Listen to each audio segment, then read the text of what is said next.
Então, ok. Então, eu sou o Pedro Lara, sou estudante de psicologia da URGS e faço parte do grupo Cognição, Emoção e Comportamento aqui na PUC e orientado pelo professor Christian Christensen. E hoje eu vou estar apresentando para vocês o trabalho Primeiros Socorros Psicológicos para Vítimas de Violência Urbana, treinando profissionais para intervenções em crise. Antes de começar a falar sobre o meu trabalho, eu gostaria de falar um pouquinho de onde ele está inserido. Como eu disse, eu faço parte do grupo Cognição, Emoção e Comportamento, que por sua vez faz parte do Núcleo de Estudos e Pesquisa em Trauma e Estresse, o NEPT, que realiza desde avaliação e intervenção com vítimas de trauma, fazendo também extensão, disseminando esses conhecimentos. Esse trabalho que eu vou estar falando hoje, ele faz parte de um projeto maior de doutorado que nasceu de uma demanda da Secretaria Municipal de Saúde de Porto Alegre, que vinha tendo vários problemas relativos à violência urbana, inclusive nas unidades, e que estava afetando o bem-estar das pessoas e dos profissionais, que inclusive tendo perda de profissionais, que não conseguiam mais retomar o trabalho. Frente a isso, esse trabalho foi construído com 3 áreas principais. A primeira delas sendo a prevenção, para auxiliar as pessoas logo após um evento considerado traumático nesses primeiros momentos. A capacitação profissional para os profissionais das unidades também estarem preparados para realizar esse tipo de intervenção. E o tratamento para aqueles profissionais que já tinham sido traumatizados de alguma forma com eventos passados. O trabalho que eu vou estar falando hoje para vocês, ele vai se focar nessa parte de capacitação. Então, quando eu vou estar falando para vocês sobre esse trabalho, eu vou estar falando dos treinamentos de primeiros socorros psicológicos. Então, só trazendo um pouquinho sobre dados de violência urbana, estima-se, com um estudo feito no Rio e São Paulo, estima-se que 90% da população passa por algum evento considerado traumático pelo menos uma vez na vida nesses grandes centros urbanos, e cerca de 10% chega a desenvolver o transtorno de estresse pós-traumático. Esses dados são bem próximos, também considerando a vida aqui em Porto Alegre. E eu queria mostrar rapidamente para vocês também que esse aqui é um gráfico que mostra o ajustamento típico após as pessoas passarem por um trauma. Então, espera-se que a maioria das pessoas, quando passa por um trauma, ela mostre uma sintomatologia de estresse nos primeiros 2 dias, mas que conforme vai passando as semanas, essa sintomatologia vai diminuindo e a pessoa vai conseguindo retomar sua vida normalmente. Entretanto, tem algumas pessoas que têm uma dificuldade nesse processo de recuperação e acaba desenvolvendo o que a gente chama de transtorno de estresse pós-traumático, que é um transtorno característico por intrusões, memórias do evento e que causa uma incapacidade de fazer coisas que às vezes a pessoa fazia antes de ter desenvolvido o transtorno. Então, afeta a vida das pessoas em diversas áreas. Inclusive, tendo um risco aumentado para o risco de suicídio e abuso de outras drogas. E o que a gente pode fazer para prevenir esse adoecimento? A gente já sabe o que fazer quando ele já está instaurado, quando a pessoa desenvolve TEPT. Tem grupos de terapia, tem protocolos de TCC muito bem informados para tratar isso. Mas o que a gente pode fazer nos primeiros momentos, quando as pessoas recém passam por um trauma? Às vezes, muitas vítimas são afetadas por um evento e que a maioria das pessoas está com aquela sintomatologia de estresse que eu falei antes, que é esperado. Para isso, foi desenvolvido os primeiros socorros psicológicos, que são um tipo de intervenção que é feito para se adaptar para diversos contextos e atender necessidades básicas mais pontuais que as pessoas precisam nesses primeiros momentos após um evento, para auxiliar elas, para ligar elas à rede de apoio e aos serviços disponíveis nos locais. Hoje, essa é a intervenção em crise que é recomendada pela Organização Mundial de Saúde.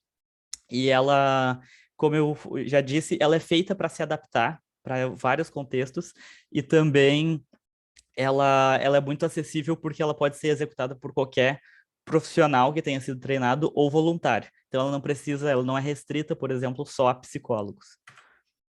E pensando nisso, o que a gente fez foi usar um manual da John Hopkins sobre essa intervenção e adaptar para o contexto de violência urbana brasileiro. Então, pensando nisso, a gente separou em 6 passos principais dessa intervenção, criando essas 6 etapas aqui, que eu não vou ter tempo para falar de cada uma delas individualmente, infelizmente, mas que formam essa sigla que a gente fez, que é o Prepara, que incluem as etapas de preparação, recepção, escuta, priorização, ação e reavaliação. Esses treinamentos que a gente forneceu para esses profissionais de saúde do município de Porto Alegre, eles tiveram uma média de... Eles tiveram, no máximo, 30 profissionais por turma, e ao todo a gente treinou mais de 350 profissionais, com uma média de 4 horas por treinamento, tendo apresentação expositiva e roleplay para praticar essa técnica. E a gente fez uma avaliação de conhecimentos antes do treinamento, logo após e 3 meses depois. Essa avaliação, ela compreendia os conhecimentos sobre trauma e reações pós-traumáticas, a condução, ou seja, o conhecimento sobre a intervenção de primeiros socorros psicológicos, a autoconfiança em aplicar intervenções em crise, ou seja, a autoconfiança em colocar esses conhecimentos em prática, e além disso, a gente ainda realizava algumas perguntas para aqueles que já tinham realizado uma intervenção. Então, para aquelas pessoas que, porventura, já tinham colocado em prática, mesmo antes do treinamento ou depois, a gente queria saber como tinha sido para elas, o que poderia ser melhor, o que faltou. Então, foram essas perguntas que a gente fez no nosso questionário. A gente treinou mais de 350 profissionais, mas o nosso número de respondentes foi com um total de 184 nessa amostra, de pré e pós, e dentro desses 184, a gente teve um follow-up de 30 profissionais, com sexo majoritariamente feminino e com uma idade entre 22 e 62 anos, na média de 37. Sendo esses profissionais a maioria da enfermagem, psicologia, assistência social e demais profissões. Então, agora partindo para os resultados preliminares que a gente teve dessa amostra, o que a gente fez com esse questionário que a gente executou foi aplicar uma escala Likert perguntando coisas sobre conhecimento sobre trauma, sendo o ponto 1 o mais errado, digamos assim, e o 7 o mais correto, o mais próximo de uma demonstração do conhecimento de fato. Então, e aqui a gente tem os pontos, cada uma dessas bolas mostra a média dessas respostas. Então, antes do treinamento, esses 184 tiveram uma média de 5,17. E logo após o treinamento, eles tiveram um aumento significativo, partindo para 5,75. E o mesmo se mostrou verdadeiro, mesmo 3 meses depois, ainda com um aumento significativo. Lembrando que aqui é uma amostra menor, mas com esse aumento para 6,01. Isso também se mostrou verdade para o conhecimento da intervenção, primeiros socorros psicológicos, ou seja, o que fazer em situações de crise. As pessoas antes do treinamento fizeram um score de 5,5 e logo após o treinamento eles tiveram um aumento significativo partindo para 6,36, ou seja, bem próximo desse 7, que é o que a gente quer alcançar. Isso se mostrou verdade de novo, mesmo 3 meses depois, com esse N menor, com 6,31 na média. E, por fim, esse talvez seja o dado mais interessante que eu tenho para mostrar para vocês hoje, que é o dado de autoconfiança em aplicar, ou seja, colocar esses conhecimentos em prática. Nesse caso, só muda um pouquinho porque a gente não tinha um ponto neutro, então essa escala Likert que a gente usou vai do ponto 1 até o ponto 6, então quanto mais próximo do 6 é mais o que a gente quer alcançar. Então, antes do treinamento, a média foi de 4,79 e logo após o treinamento a gente teve um aumento significativo, partindo para 5,84, que é bem próximo desses 6 que a gente quer. E isso se mostrou verdadeiro também, mesmo 3 meses depois, com essa média de 5,55. E por fim, partindo para as minhas considerações finais, a gente ainda está dando continuidade para esse projeto. Nós temos uma demanda tanto de profissionais da saúde, mas a gente já viu interesse e demanda para outras áreas, principalmente da educação.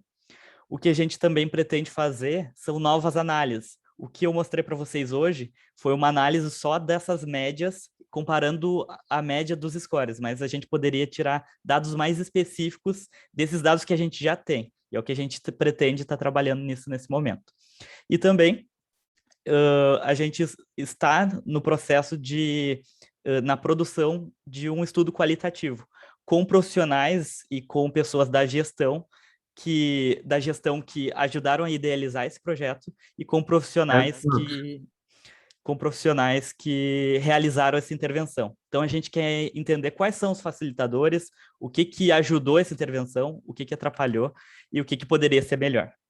Então, é isso. Agradeço a atenção de todos e até mais.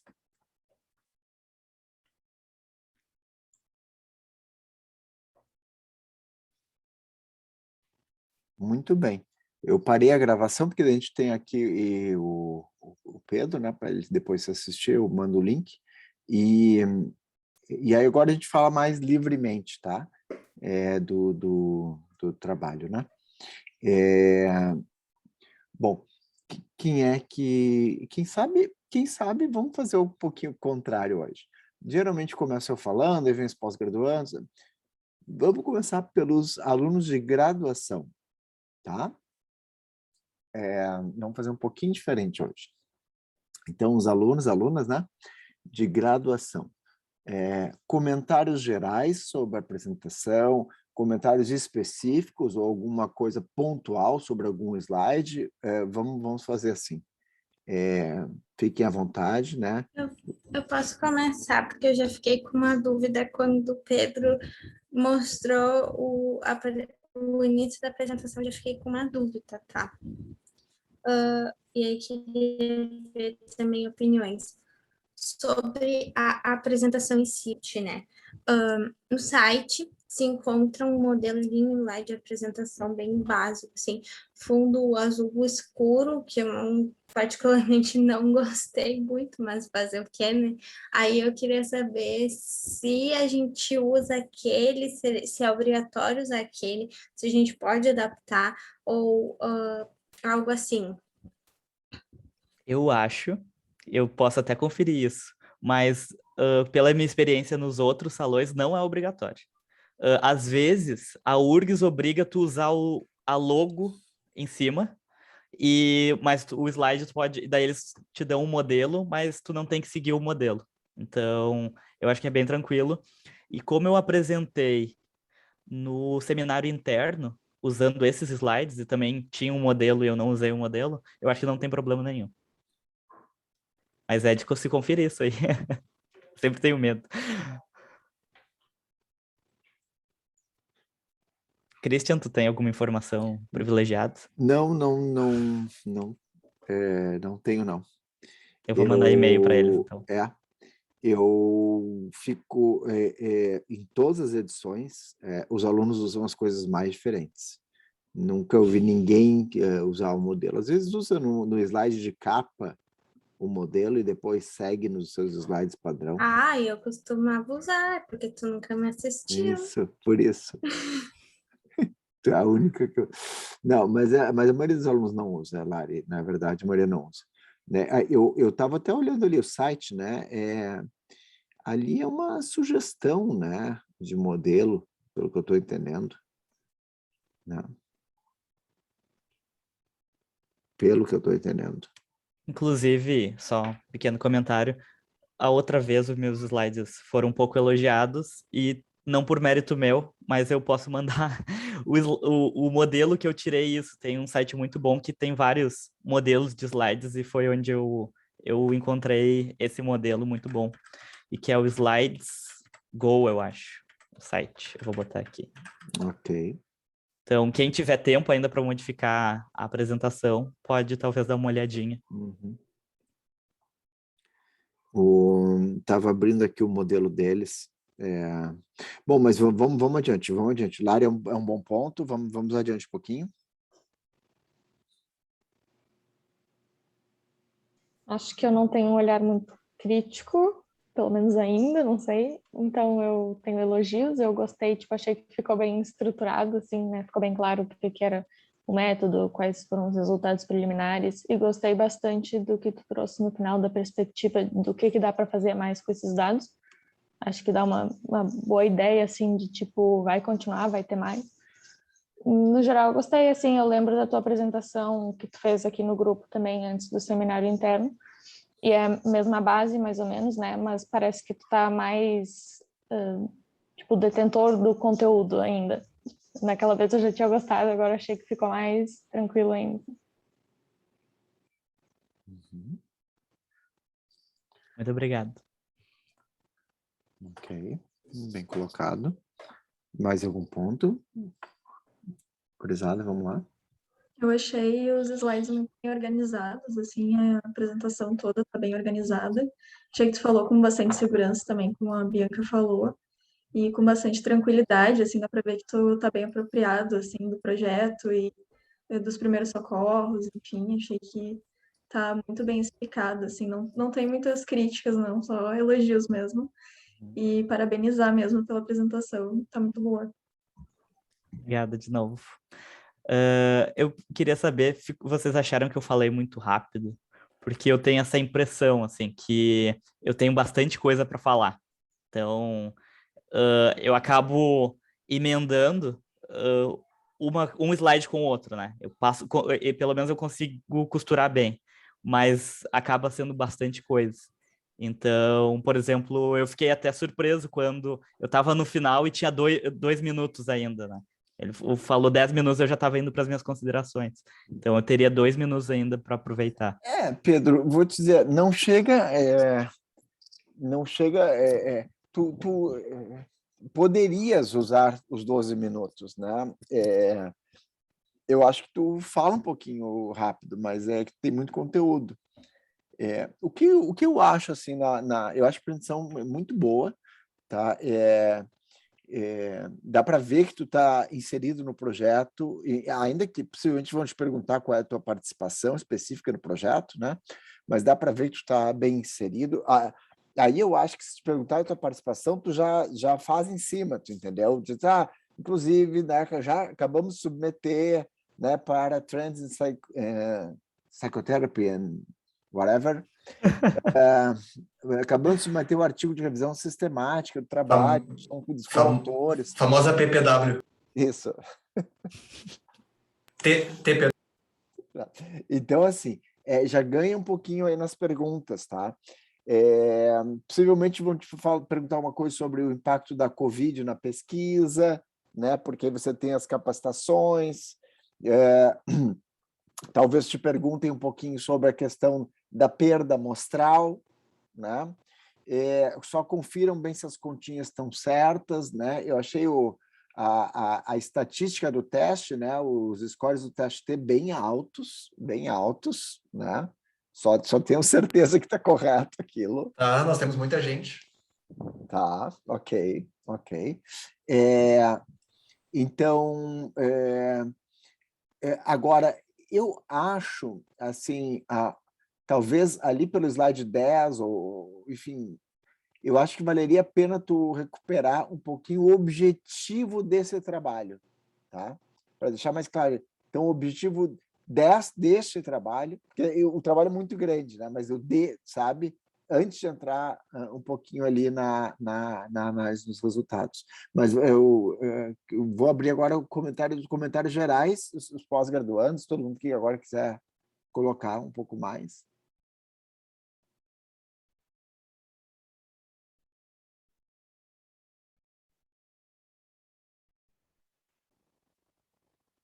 Não é só pelo Acho que o Dudu ia falar ali. Não posso. Não, eu só botei um comentário ali da medida repetida, talvez, se tiver um chatão da estatística, sempre tem, né?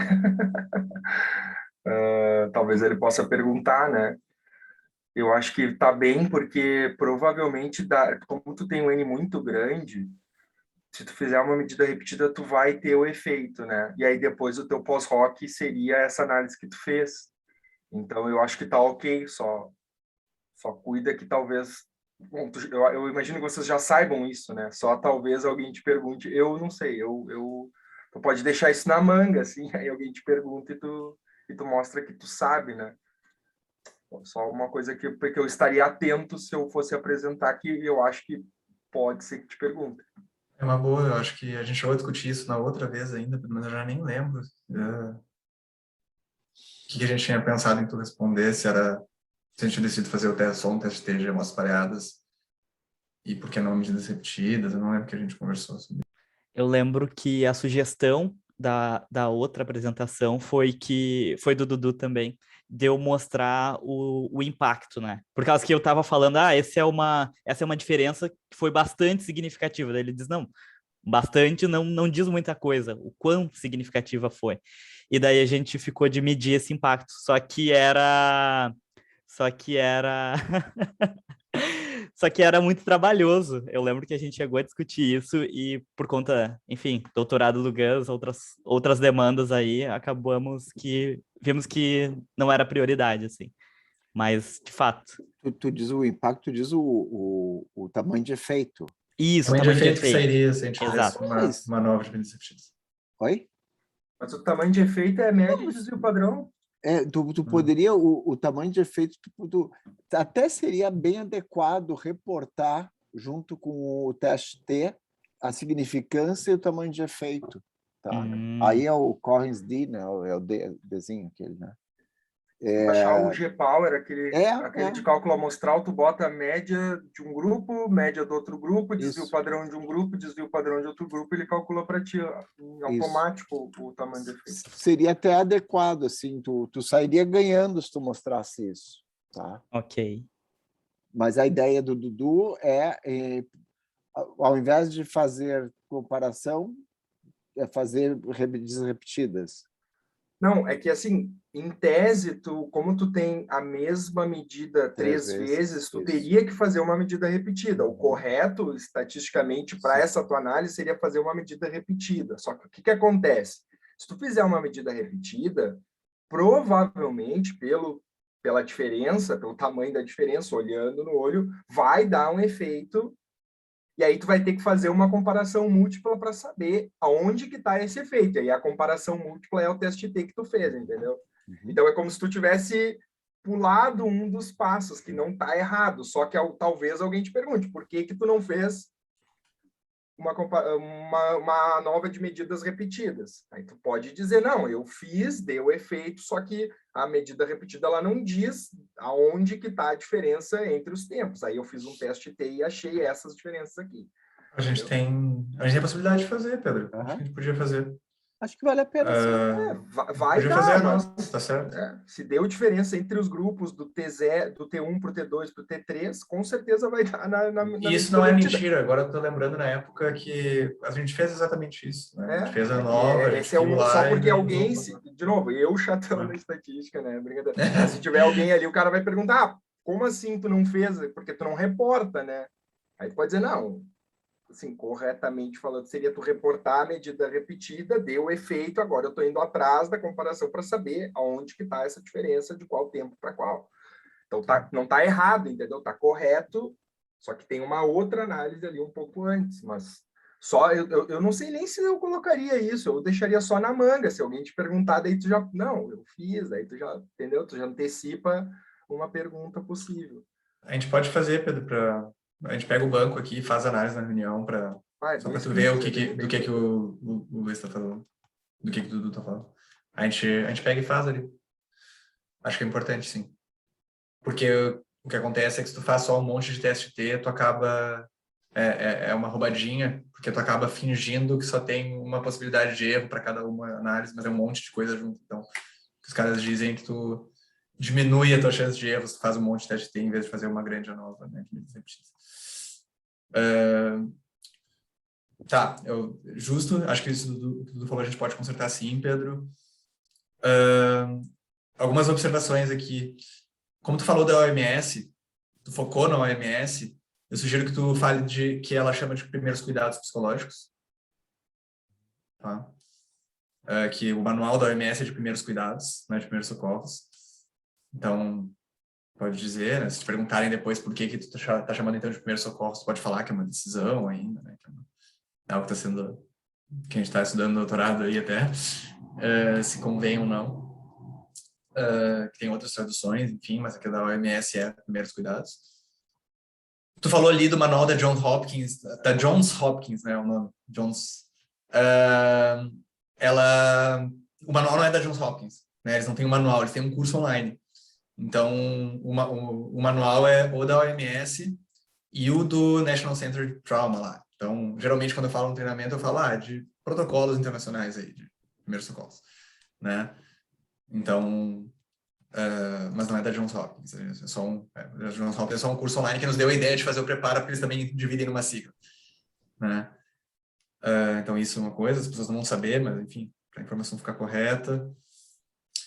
Tem uma coisa que eu acho mais crucial, tá? São detalhes, mas tem uma coisa que eu acho crucial, que é na nossa, desde o título até as considerações finais, tu fala de profissionais da saúde.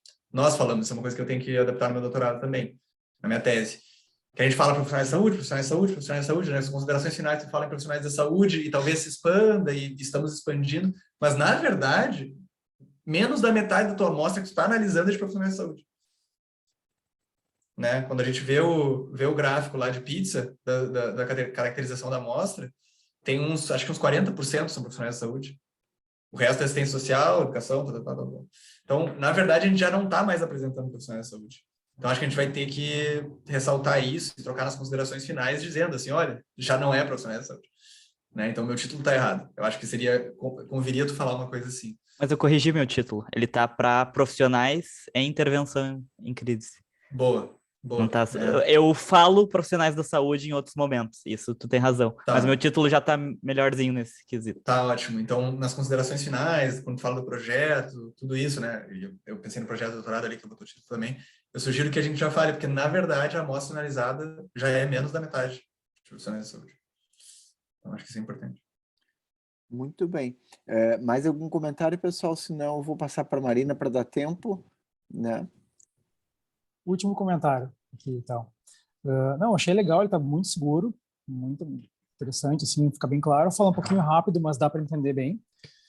Eu só senti falta um pouco, talvez um dado, não sei se é relevante, né, para pesquisa, mas enfim, a abrangência disso na rede, quantas unidades, né, quantos equipamentos foram contemplados com treinamento, ou quantidade de profissionais, enfim, e aí talvez possa colocar X da saúde, X da educação, X da assistência social. Não sei se vai alongar muito a apresentação, acredito que não.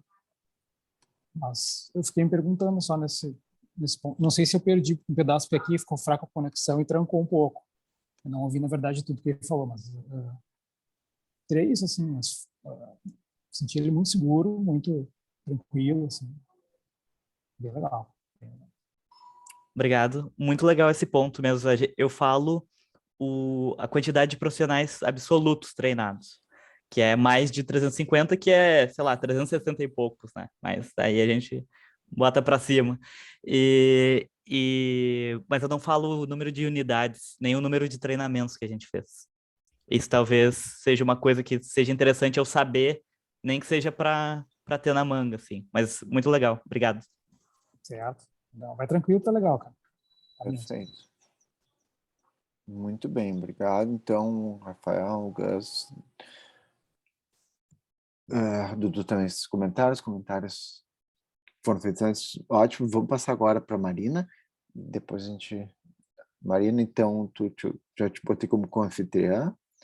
Eu vou só aqui organizar a gravação.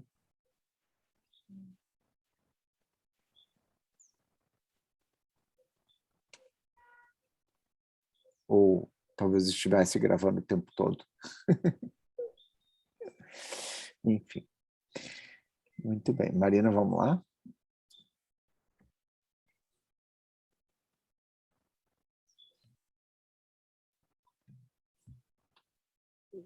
Luiz, tu marca o tempo de novo, por favor.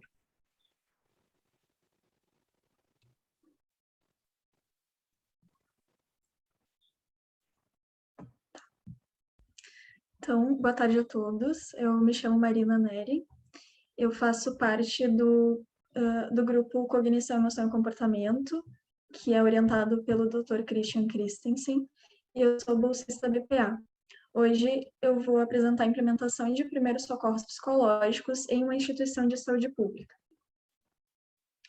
Então, o Cognição, Emoção e Comportamento, ele é um grupo de pesquisa, né, que ele é muito focado em trauma e estresse, principalmente em transtorno de estresse pós-traumático.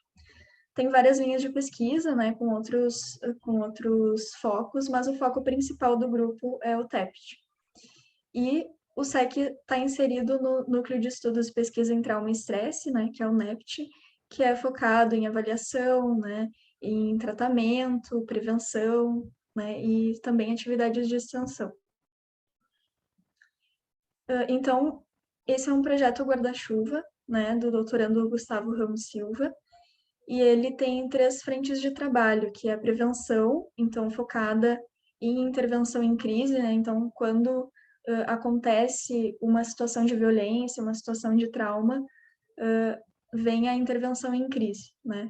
Também a capacitação, que é feita através de cursos de primeiros socorros psicológicos para profissionais e também para voluntários que se interessem em aprender os primeiros socorros psicológicos, como né, aplicar essa intervenção. E o tratamento, que é feito através de grupos de TCC para pessoas que estão em sofrimento, em relação a algum trauma. Então, os primeiros socorros psicológicos, que também são chamados de PSP, é uma intervenção que é reconhecida pela Organização Mundial da Saúde, e ela chama, na verdade, de primeiros cuidados psicológicos, né? Aqui foi adaptado, né, para esse projeto, então, primeiros socorros psicológicos, e é uma estratégia de intervenção em crise, que ela pode ser aplicada por qualquer profissional ou voluntário treinado, então qualquer pessoa treinada pode aplicar os primeiros socorros psicológicos. E visa reduzir o estresse inicial causado por eventos traumáticos. Alguns diferenciais dos primeiros socorros psicológicos é que ele é bastante focado em atender necessidades básicas, né, daquele momento. Então, é perguntado como a pessoa está naquele momento, né, enfim, o que pode ser feito por ela naquele momento, né. Outro diferencial é que é uma intervenção que pode ser aplicada em contextos com poucos recursos e com pouca estrutura, né? Então, porque é uma intervenção breve, né, que pode ser aplicada também para várias vítimas, né, de trauma, num evento, né, de grande escala, de trauma, de violência, pode ser aplicado também. Então, a justificativa é que, apesar da alta taxa de violência urbana no Brasil, há poucas estratégias para que profissionais de diferentes áreas de atuação protejam-se contra os efeitos, né, da violência urbana. Então, a gente conhece algumas estratégias, né, enfim, para que profissionais consigam se proteger da violência urbana, por exemplo, o acesso mais seguro, que, inclusive, é uma estratégia que é aplicada pela Prefeitura de Porto Alegre, e acabou se vinculando, né, inclusive os primeiros socorros psicológicos a essa estratégia do acesso mais seguro, né. Então, tem estratégias, mas ainda tem bastante demanda por isso e poucas estratégias, né, que são feitas nesse sentido. O objetivo é avaliar os obstáculos e facilitadores de implementar os PSP em uma instituição de saúde pública, produzindo melhorias e estímulos à continuidade da intervenção através do contato com gestores e profissionais treinados. Então, esse é um estudo longitudinal de pesquisação, com análise qualitativa dos dados através de análise temática de entrevistas com os participantes. Então, o que a gente fez, né? Primeiro, a gente fez uma revisão, né, de literatura para, né, revisar questões de implementação, né, de Implementation Science, e a gente, após isso, a gente escolheu, né, a gente selecionou os profissionais e os gestores que a gente ia entrevistar. Também foi feito, né, os roteiros de entrevista, foram 2 roteiros um pouquinho diferentes, assim, foram focados em questões um pouco diferentes, né, para gestores e para profissionais treinados. Depois foram feitas essas entrevistas, após né, serem feitas essas entrevistas, foram transcritas no software Atlas, e agora, nesse momento, a gente está codificando essas entrevistas também nesse mesmo software Atlas. Então, quando eu falo de gestores, a gente pensa em idealizadores, né, do projeto, pessoas de referência da Prefeitura de Porto Alegre, que foram contatadas, né, para pensar junto esse projeto, para pensar junto essa intervenção em crise. E os profissionais treinados são profissionais que passaram por esse treinamento de primeiros socorros psicológicos e que, de alguma forma, aplicaram isso, né, em alguma situação de violência, em alguma situação de trauma. Então, como eu já havia explicado, a gente, nessa etapa atual do estudo, as entrevistas já foram transcritas, né, todas essas entrevistas, e agora elas estão sendo codificadas, né, nesse software do Atlas que a gente está usando. Então, esse projeto, eu esqueci de mencionar antes, mas esse projeto ele veio de uma demanda, né, de uma demanda da prefeitura, porque estava ocorrendo muita violência urbana, né, a violência urbana é uma realidade, assim, muito presente em Porto Alegre, né, e nas grandes capitais, e muitos profissionais estavam sofrendo muitos efeitos, assim, dessa violência urbana, então, isso estava causando bastante evasão do trabalho, né, vários profissionais, principalmente da saúde, mas também alguns outros profissionais, como assistente social, né, outras pessoas também estavam sofrendo esse efeito da violência urbana, e muitas pessoas não queriam voltar a trabalhar, não queriam continuar trabalhando nesses mesmos locais onde eles sofreram essas violências, né. E, então, uma profissional da Secretaria Municipal de Saúde entrou em contato com o NEPT, né, justamente para pensar numa estratégia, pensar em alguma intervenção que pudesse ser feita para que né, reduzisse essa evasão, reduzisse esse sofrimento dos profissionais em relação à violência urbana, né? Então, nos resultados, a gente tem desenvolvido estratégias de melhoria, né? Através da análise dessas entrevistas, a gente está produzindo estratégias de melhoria da intervenção, pensando tanto nos obstáculos quanto nos facilitadores, né, dessa intervenção, para que a gente possa aplicar isso de maneira mais concreta e que tenha uma continuidade, né, esse projeto. Então, uma das coisas que surgiu nas entrevistas foi a necessidade de materiais escritos, né, que as pessoas pudessem consultar após o treinamento, né, após um tempo do treinamento, porque as pessoas acabam esquecendo, assim, algumas coisas, alguns passos dos primeiros socorros psicológicos, e seria importante, assim, seria importante ter um material que elas pudessem consultar.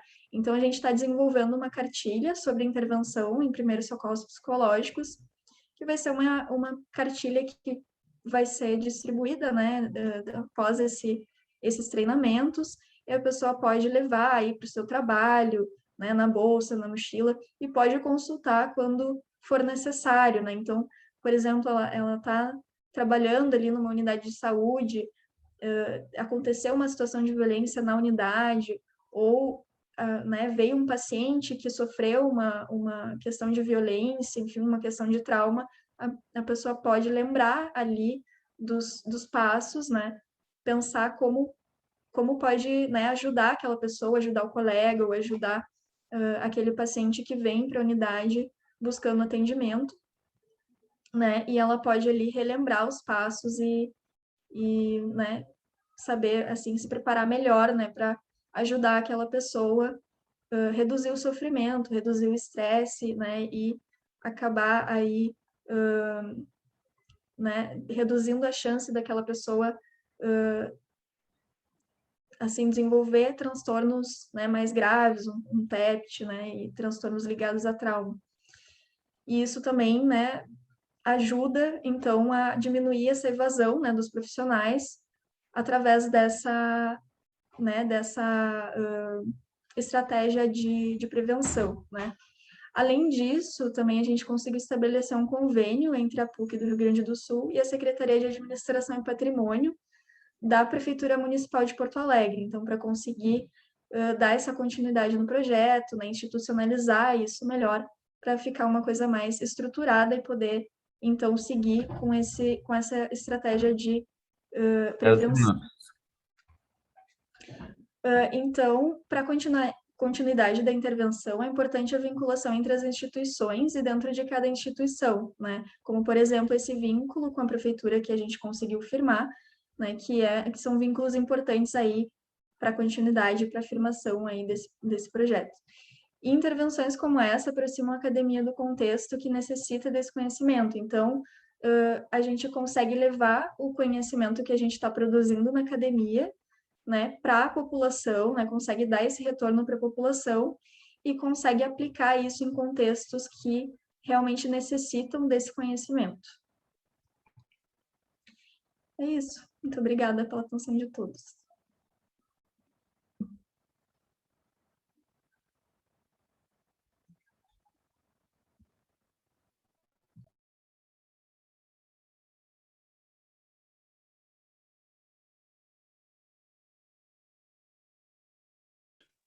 Muito bem, muitas telas.